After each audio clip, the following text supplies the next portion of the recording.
Now back to Campaign 2018, and the primary is a week from tomorrow. Among the many interesting races is the one for a large and diverse state Senate district. The candidates visited CBS 4 for a conversation with Jim DeFede.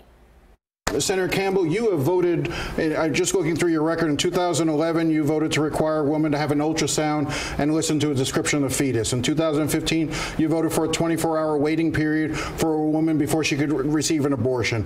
In 2016 you voted for a bill that would restrict Planned Parenthood from receiving money even for non-abortion related items. You have you've never hidden the fact that you come at this from a very religious point of view, that you believe that you were put in the legislature by God. Is your opposition to abortion complete? Well, let me make it clear.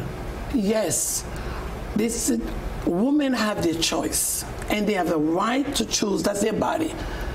But I have my choice. And I said all the time, because of my personal issues, and I've said it over and over. Why? Because I have a child right now who's 25 years old. When I was pregnant with the child, when I was 3 months old, I was blind. And I spent 6 months at Bascom Palmer.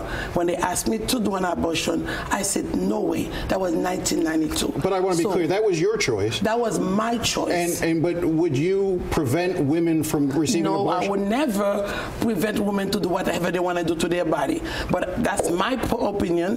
That's my personal issue. It's a woman's right to decide and determine the course for her own body. And the irony is that Senator Campbell's very personal experience speaks to the idea that it's very personal.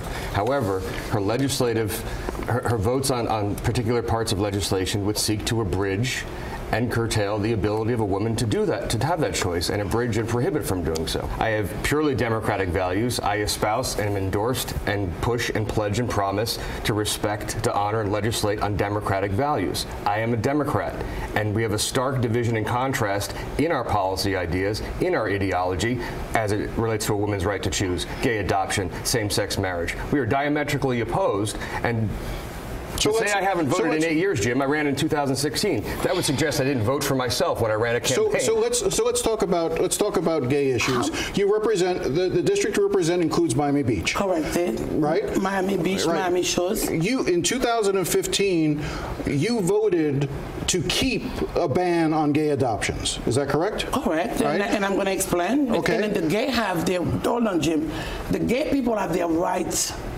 I have my rights. Of course, I took an oath to serve everyone. I don't discriminate. I have gay people working in my office. I have gay friends. But they have their rights. I have my rights. Yes, they believe in opposite sex. I believe in, they believe on same sex. I believe on opposite sex. Do you believe that gays should be allowed to marry in the state of Florida? Well, this is their choice. That's their choice. That's their right. And what they do in their bedroom, that I don't have nothing to do with it. But you said before, I mean, I've seen you quoted as saying it's clear in the Bible marriage is between a man and a woman, and but you disagree. That's exactly right, James. But you disagree with the ability Bible, but they have their rights. The Christian have rights. The gay people have their rights. Why did you vote to gay adoption? You think that's wrong? You think that gays should not be allowed to adopt? Well, let me make it clear. If gay want to adopt a kids, that's their right. No, but you voted. But again, in 2015, you voted on House Bill 7013, which would have kept the ban in place. So that's you voting to say your beliefs are more important than their rights. No, that's not true. This is constitutional rights. And this is freedom of speech, freedom of religion. They have their right to do whatever they have to do. And I do represent gay for 8 years. And I have gay staff in my office. So I don't have no problem with gay. Are you really the best person to represent Little Haiti in the African American community? To your first point about Haitian Americans legislator, Daphne Campbell has had 8 years. And in the same Senate District 38, it's evenly split demographically between African American, white, and Hispanic, almost a third, a third, a third. So 8 years with Daphne Campbell. This is, Jim, for me, it cannot be and should not be about race. It should be the content of character. It should be your ideology and your philosophy and your policy and your ability to get things done. This is a flyer that went out against him saying, vote for Daphne Campbell. How many innocent black men has he prosecuted?